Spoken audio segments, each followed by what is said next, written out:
हाँ तो भाइयों, हमारे एक्स क्रिकेटर्स भी बैठे बैठे जाहिर सी बात है बोर हो जाते हैं, फिर उनको भी कुछ ना कुछ ऐसा वैसा चाहिए होता है, तो बैठ के सोशल मीडिया पे वो भी किसी ना किसी चीज़ पे कमेंट पास कर ही देते हैं। तो हमारे दो एक्स क्रिकेटर्स ने इस तरह के कुछ बयान दिए हैं, कुछ नई स्टेटमेंट्स उनकी आई हैं, जरा उन पर बात करते हैं। तो हैं जी मिसबाह हक साहब और दूसरे हैं हमारे वसीम अकरम साहब।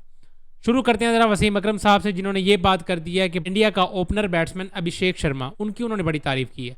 वसीम भाई अभिषेक शर्मा की बैटिंग की तारीफ करते हुए ये कहते हैं कि भाई उस बंदे ने जो बैटिंग की है, खासकर उसने जो एक दो शॉट्स लगाई हैं ना, मैं कहता हूँ अनबिलीवेबल शॉट्स लगाई हैं उन्होंने। ये वसीम भाई का कहना है। वसीम भाई कहते हैं कि भाई कुछ शॉटें तो उसने बहुत ही ज़्यादा एक्स्ट्रॉर्डनरी खेल ली हैं, तो इसमें इस लड़के में बड़ा टैलेंट है। तो उन्होंने उसकी तारीफ करने में ये जो दो चार लफ्ज़ जो अपने इस्तेमाल कर दिए हैं, हमारे पाकिस्तानियों को बड़ा बुरा लग गया। पाकिस्तानी तो कहते हैं कि भाई यार वसीम भाई रहने दो, वसीम भाई ठीक है वो अच्छा खेलता है, लड़का टैलेंटेड भी है, हम मानते हैं, लेकिन रहने दो, अभी इतनी भी अच्छी शॉट्स नहीं खेल दी उसने कि आप कुछ ज़्यादा उसकी तारीफ कर रहे हो, ऐसा हमारे पाकिस्तानी कह रहे हैं। अब ज़रा उन पाकिस्तानियों को जगाते हुए मैं ज़रा वसीम अकरम साहब की बात पे थोड़ी मजीद रोशनी डालने की कोशिश करता हूँ स्टैट्स के साथ। तो स्टैट्स पे बात करें तो भाई अभिषेक शर्मा इस टाइम टीम इंडिया के लिए 18 मैचेस खेल चुके हैं, 17 इनिंग्स हैं भाई साहब की, 500 प्लस रन किए हुए उस बंदे ने। एवरेज की बात करें तो 30 प्लस उसकी एवरेज है, 32 पॉइंट समथिंग उसकी एवरेज बन रही है। और अगर उसके स्ट्राइक रेट पर बात करें तो किसी ज़माने हम अपने मोहम्मद हारिस को कहते होते थे कि यार हमारी क्रिकेट टीम में, T20 क्रिकेट टीम में खास तौर पर एक अच्छे स्ट्राइक रेट वाला बैट्समैन आया, जो कि अब उस तरह की परफॉर्मेंसेज अब खासकर उससे अभी तो फिलहाल नहीं हो रही। तो हम उसके ऊपर बातें करते थे, हम उस पर बातें करते थे कि यार इस लड़के का स्ट्राइक रेट बहुत अच्छा है, मतलब फेयरलेस क्रिकेट खेलता है। तो अब अभिषेक शर्मा के स्ट्राइक रेट पे बात करें तो भाई साहब 192 प्लस का स्ट्राइक रेट है उसका ओवरऑल देखा जाए तो। और अगर 2025 के बाद का देखें तो भाई साहब 200 प्लस 220 प्लस उसका स्ट्राइक रेट चल रहा है। 2 सेंचुरी स्कोर की हुई है उस बंदे ने, मेरे ख्याल है 2 से 3 उसकी 50s भी हैं। और जिस तरह का वो आगे इनिंग्स को स्टार्ट दे देता है, और जैसे आपके सामने उसने यूएई के सामने बैटिंग की, खैर यूएई तो वैसे कंपैरेटिवली बहुत ही ज़्यादा हल्की टीम थी, लेकिन आगे आगे आप देखेंगे जब वो बड़ी टीम्स के खिलाफ भी खेलेगा तो उसका इंटेंट ऐसा ही रहेगा, वो इसी तरह से ही बैटिंग करता है और उसको इसी तरह का ही लाइसेंस दिया गया। और एक और मज़े की बात मैं बताऊं कि टीम इंडिया के टॉप ऑर्डर में अभिषेक शर्मा एक, शुभमन गिल दो, और उसके साथ संजू सैमसन, ये 3 ओपनर बैटर्स हैं और तीनों में लड़ाई सिर्फ और सिर्फ 2 की हो रही है। मतलब एक बंदा फिक्स्ड बैठा हुआ है वहाँ पे, और वो कौन है? अभिषेक शर्मा। यानी उस बंदे की जगह पे सवाल ही कोई नहीं उठ रहा। और दूसरे 2 बैटर्स कौन से हैं? एक है जी उनके टेस्ट टीम के कैप्टन शुभमन गिल, जो कि तीनों फॉर्मेट में ही अच्छा करते हुए आ रहे हैं, आपके सामने उन्होंने आईपीएल में जो रन किए हैं, एक कैलेंडर ईयर में 3 सेंचुरीज भी स्कोर करके बैठा हुआ है।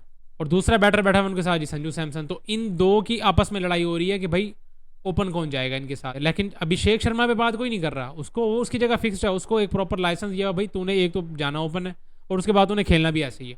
तो उसकी तरफ से तो कोई टेंशन नहीं है। तो आप उस बैटर के बारे में इस तरह की बात कर रहे हो कि रहने दो यार बस नॉर्मल ही है, ठीक है ऐसा वैसा, भाई हमारे पास कितने बैटर इस तरह के पड़े हुए हैं जो आगे इस तरह की बैटिंग करके दे देते हैं।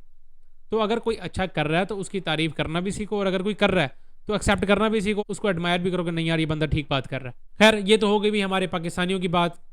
ये तो खैर इंडिया में भी कुछ फैंस ऐसे हैं जो नहीं मानते इन चीज़ों को, कुछ पाकिस्तान में भी हैं, अब उनका क्या ही कर सकते हैं, लेकिन जो बात है वो तो है, हम उस चीज़ को मान रहे हैं। अब आ जाते हैं जी मिसबाह हक साहब पे। मिसबाह हक साहब इंतहाई मोअज़्ज़ज़ बंदा, इंतहाई शरीफ इंसान। वो भाई साहब ये बात करते हैं कि पाकिस्तान टीम की अच्छी परफॉर्मेंसेज ना करने की एक बड़ी वजह यह भी है कि हम किसी अच्छी टीम के खिलाफ खेल ही नहीं रहे। बात उनकी ठीक भी है, बात उनकी ठीक नहीं भी है, दोनों हम क्लियर करते हैं बैठ के। अब ज़रा थोड़ा सा स्टैट्स पे नज़र डालें, ज़रा मैचेस पे नज़र डालें कि पाकिस्तान की कहाँ कहाँ पे किस किस जगह पे सीरीज़ हुई हैं, पाकिस्तान कहाँ पे टूर करने गया, कहाँ कौन सी टीम पाकिस्तान में आकर टूर करके खेल के गई है। तो इन चीज़ों पर बात करें तो इंग्लैंड में हम खेलने के लिए गए हैं, ऑस्ट्रेलिया हम खेलने के लिए गए हैं, साउथ अफ्रीका हम खेलने गए हैं, ठीक है, उसके बाद न्यूजीलैंड हम खेलने गए हैं। ये सारी बड़ी टीम्स हैं, यहाँ पे हम खेलने जाते हैं, लेकिन मसला ये है कि हम वहाँ पे हार के आ रहे हैं। और यही टीम जब पाकिस्तान में आती हैं तब भी हमें हरा के जाती हैं। सिर्फ एक बांग्लादेश है, ठीक है, जब बांग्लादेश हमारे पास आई हमने उनको 3-0 से हरा के एक साइड में मारा। उसके बाद न्यूजीलैंड आती है, हमें वो हरा के चली जाती है। इंग्लैंड आती है 7 मैचों की T20 सीरीज़ खेलने, वो हमें हरा के चली जाती है 4-3 से मेरा ख्याल है। ऑस्ट्रेलिया हम जाते हैं तो हम 3-0 से हार के आ रहे हैं। एक दफ़ा ऑस्ट्रेलिया इधर आती है, एक मैच की सीरीज़ होती है, वो हमें एक मैच भी हरा के चली जाती है। हम न्यूजीलैंड 5 मैचेस की सीरीज़ T20 खेलने के लिए जाते हैं, हम 4-1 से हार के आ जाते हैं। एक दफ़ा हम शाहिन शाह की कप्तानी में गए हैं और एक दफ़ा हम सलमान अली आगा की कप्तानी में गए हैं। 2 दफ़ा हम जाके न्यूजीलैंड में हार के आए हैं, और दोनों दफ़ा ही हमारे पास आगे खेलने के लिए टीम्स कौन सी थी? ऑलमोस्ट उनकी बी साइड थी। मतलब उनके मेन प्लेयर, कुछ उनके प्लेयर्स आईपीएल में गए हुए होते हैं, ठीक है, कुछ प्लेयर्स वो रेस्ट में भेज देते हैं, कोई 1-2 इंपॉर्टेंट मैचेस खिलवा के, उसके बाद जब उनको लगता है कि हम अब स्टेबल हैं, वो अपने बी साइड खिला देते हैं, और उसके बाद पाकिस्तान उनसे भी हार जाती है। तो बात देखा जाए मिसबाह हक साहब की, एक तरफ से बात ये ठीक है और कॉम्पिटेटिव अच्छी टीम्स के खिलाफ नहीं खेल रहे, ये बात उनकी ठीक है, हम मान रहे हैं कि हम बी साइड्स की तरफ खेल रहे हैं, चाहे वो बड़ी टीम्स हैं, सेना कंट्रीज़ हैं, चाहे वो छोटी टीम्स हैं, हम उनकी बी साइड्स के साथ ही खेल रहे हैं। लेकिन दूसरी बात है वो ये है कि भाई हम उनसे भी नहीं जीत रहे ना, मसला तो ये भी हो रहा है। या तो हम जाए ना, हम बी साइड है तो बी साइड को हम खा पी के आ जाएं। हम बी साइड के सामने भी या तो हार के जाते हैं या ऑलमोस्ट सीरीज बराबर करके आ रहे हैं या कोई मर मरा के सीरीज जीत रहे हैं।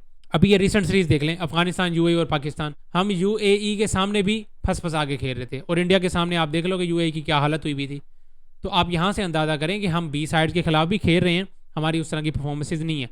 ये बात आपकी ठीक है, हमें अच्छे ओपोनेंट्स नहीं मिल रहे, अच्छी टीम्स नहीं मिल रही, लेकिन जो मिल रही हैं हम एटलीस्ट उनको तो ज़ाया करें ना, उनको तो इस तरह से मारेंगे ताकि वो भी मजबूर हो जाएंगे, नहीं यार ये टीम अच्छी आ रही है, इस दफ़ा इनके साथ तगड़ा होकर खेलें और अच्छी टीम डालनी पड़ेगी इनके सामने। चाहे पाकिस्तान उनके पास जा रही हो, चाहे वो पाकिस्तान में आ रहे हो, उनके दिल में ये डर होना चाहिए कि नहीं यार पाकिस्तान टीम तगड़ी है, उनके पास लड़के अच्छे हैं, वो अच्छी परफॉर्मेंसेज दे रहे हैं, हम उनसे सीरीज हार जाएंगे अगर हम अपनी बी साइड खिलाएंगे या इस तरह के कोई हमने पंगे लिए भी। तो उनके माइंड में एक डर भी तो हो ना, वो चीज़ तो है नहीं उनके पास। वो तो बड़ा इजी होके आते हैं, बी साइड सी साइड डाल देते हैं चुप करके, वो भी पाकिस्तान की कंडीशन में, ये भी नहीं कि अपनी कंडीशन में, अपनी कंडीशन में तो वो हमें हराते ही हराते हैं, लेकिन पाकिस्तान की कंडीशन में भी वो अपनी बी सी साइड भेज के सुकून से मैच जीत के सीरीज़ जीत के चले जाते हैं। फिर हम ये बात करते हैं कि यार हमें अच्छे ओपोनेंट्स नहीं मिल रहे। ये तो अब हमारी मैनेजमेंट को ही देखना पड़ेगा और हमारे सीनियर्स जो बैठे हैं उनको मशवरे देने पड़ेंगे। जाहिर सी बात है कि भाई इस सारी चीज़ों को बेहतर करने के लिए हमें क्या करना पड़ेगा। जाहिर सी बात है हमारे प्लेयर्स को भी अच्छा करना पड़ेगा और साथ ही साथ हमारी मैनेजमेंट को भी अच्छे और मेरिट पे फैसले करने पड़ेंगे। और ख़ासकर मैं तो यही कहूँगा कि भाई हमारी रेड बॉल पे फोकस ज़्यादा करना चाहिए, रेड बॉल पे और वनडे फॉर्मेट में, और अपनी मैनेजमेंट में भी कोशिश करेंगे वो अच्छे बंदे बिठाएं जो मेरिट पे फैसला करें, मेरिट पे टीम सिलेक्शन करें।